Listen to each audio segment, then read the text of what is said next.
دی blind مین، اندھا آدمی۔ جسم اور دماغ دونوں مسلسل بڑھ رہے ہیں اور ختم ہو رہے ہیں۔ حالات مسلسل ابتری کی حالت میں ہیں۔ ہم اسے سچائی کے مطابق نہیں دیکھ پاتے۔ اس کی وجہ یہ ہے کہ ہم جھوٹ کو مانتے ہیں۔ یہ ایک نابینا آدمی کی رہنمائی میں چلنے کے مترادف ہے۔ ہم اس کی حفاظت میں کیسے محفوظ سفر کر سکتے ہیں؟ ایک نابینا آدمی ہمیں صرف جنگلوں اور جھاڑیوں میں ہی لے جا سکتا ہے۔ جب وہ دیکھ نہیں سکتا تو وہ ہمیں بحفاظت کیسے منزل پر پہنچا سکتا ہے؟ اس طرح ہمارا ذہن حالات سے بہک جاتا ہے، خوشی کی تلاش میں مصائب پیدا کرتا ہے، آسانی کی تلاش میں مشکل پیدا کرتا ہے۔ ایسے ذہن کو صرف مشکل اور تکلیف ہی ہو سکتی ہے۔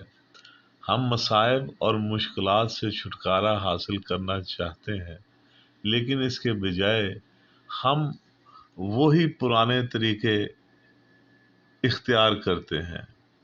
ہم صرف شکایت کر سکتے ہیں۔ ہم برے اسباب پیدا کرتے ہیں، اور ایسا کرنے کی وجہ یہ ہے کہ ہم صورتوں اور حالات کی حقیقت کو نہیں جانتے اور ان سے اندھا دھند چمٹے رہتے ہیں۔ ہم مشق کا موازنہ دوائی کی بوتل سے کر سکتے ہیں جو ڈاکٹر اپنے مریض کو دیتا ہے۔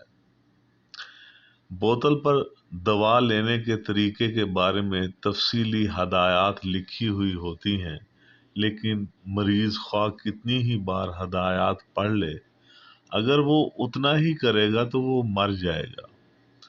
اسے دوائی سے کوئی فائدہ نہیں ہوگا، اور مرنے سے پہلے وہ ایک تلخ شکایت کرے گا کہ ڈاکٹر اچھا نہیں تھا، دوا سے افاقہ نہیں ہوا۔ وہ سوچے گا کہ ڈاکٹر جعلی ہے یا یہ دوائی بیکار ہے۔ بوتل کی جانچ کرنے اور ہدایات کو پڑھ لینے کے بعد اگر آپ نے ڈاکٹر کے مشورے پر عمل نہیں کیا اور دوائی اپنی مرضی سے لی تو اس سے آپ کو کوئی فائدہ نہیں ہوگا۔